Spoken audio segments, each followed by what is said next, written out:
Good morning. Thank you for joining us on Talk of the Town. This morning we have Dr. Scott Wyatt, and we're here in San Bernardino at one of our elementary schools, and we just wanted to showcase some of what's going on with him and in our district. So first of all, Dr. Wyatt, can you go ahead and give us a little bit of your background in education and why you wanted to become a school board member? Well, thank you, Tanya, for having me here this morning, and definitely at one of our beautiful sites here in San Bernardino. And in regards to just being a school board member, I've always been an engaged parent where I've cared about my children's education, and I always was out there volunteering and working with them. And by doing that, I became friends with a lot of families and parents, and just really enjoyed working with folks, and then ended up being on the local PTA, PTO boards, and eventually was a PTO president for one of the schools, one of our middle schools. And that's really where I learned that, as involved parents, we can do a lot more for our kids, and not just our kids, but all kids, and in our district. So then went on to go on some city committees as well, like DAC, and was exposed more to, again, parent engagement and how important parent engagement is for our district. So in regards to my background, I've been an educator for over 20 years. It is my life and what I do. I love working with kids. I love education. I've worked in K-12 education, special education from infant to adult. I've done ROP, CTE work, as well as working in juvenile court schools and community schools, and also supervising the school program at the Loma Linda University Children's Hospital. Oh, wow. So when I hear some of your experience, some really key important areas in our district that I know that you have been a great advocate for. So I know you've really been an advocate for our special education programs, for making sure students are getting what they need in the areas that they need. And then you've also been an advocate for the CTE programs. So the first question I'm going to ask you is, can you kind of explain to us your top 3 that you've accomplished in being part of this team of the board, so that we kind of have an understanding of the things that you've accomplished as a board member? Well, the number one basically area that I was really concerned about for our district is our mental health services, our social emotional learning, and our mental health services, and to expand, develop a very in-depth social emotional learning and trauma-informed care system, what we call multi-tier systems of support.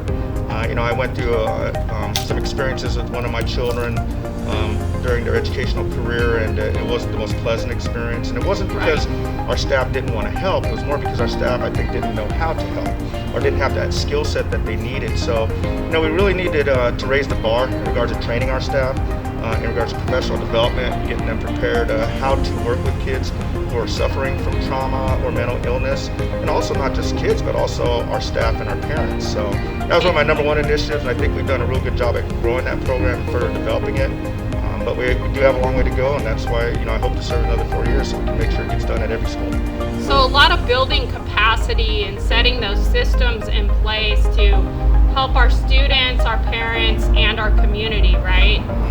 That's what I'm hearing you say. So are we done? No, we're not done, but we've come a long way down that road for what we are accomplishing, right? And I think there's still work to be done, like you said, but I think that you're the right person to really advocate for our families in that direction. So what would your number 2 be that you've accomplished? Well, I definitely have a lot of priorities, but let me just say this, and thank you for saying, I am one of the folks on the board, but it takes a collaborative and a coherent board as well to work together on a team of 7. And I will say I belong to an amazing team of board members.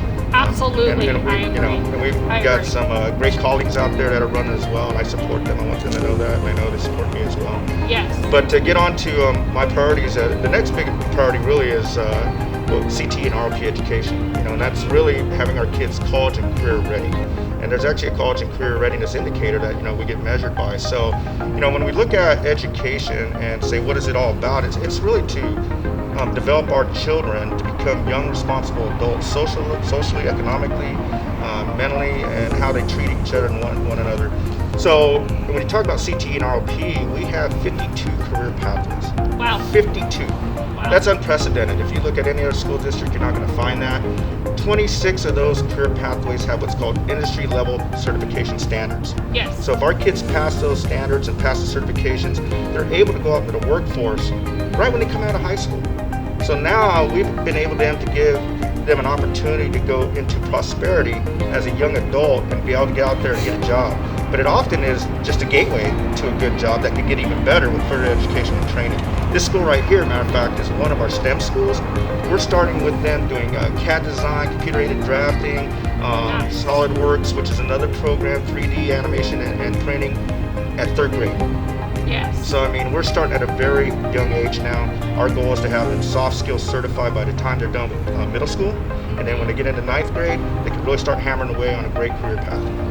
And what starts to happen, so people kind of understand the way that I understand this, is we start to make learning real for them. It's applied learning, it's real world application to what's going on. And so students understand the importance at a really young age of why they need to read, why that math is so important, how that plays into, animation and video games and doing animatronics. I know we work with some community partners on those things. And those are all important skills. 3D printing right now is huge, the whole CAD. So you have the program at Indian Springs where they're doing the machining, and then that can lead to some other training. What would your number 3 be?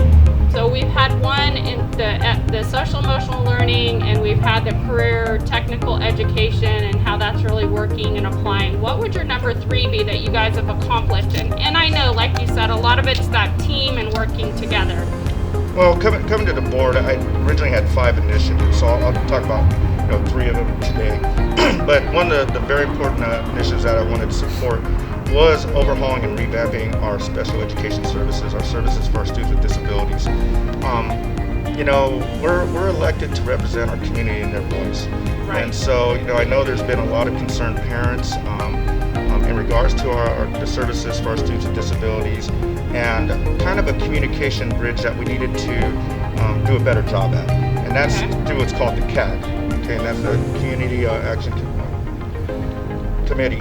And we needed to increase parent participation there, so we could have greater input and create more stakeholders out of them by having a voice and working closely with them and finding out what is it that we can do to improve. And a big piece of it was just communication. And you think that's very simple, but when you get down to it and that's what they want and what they need, we need to do a better job of communicating, whether it's through a text message, a phone call, an email, in person. Obviously not as easy now, but communication is key, and listening to our parents and our communities just to find out what their concerns are, and then to raise the bar on our services. And I think we've done a good job of that. And we've had a lot of change in administration and leadership, so we're seeing some positive changes in our programs, and definitely just a new culture that's arising in our special ed services.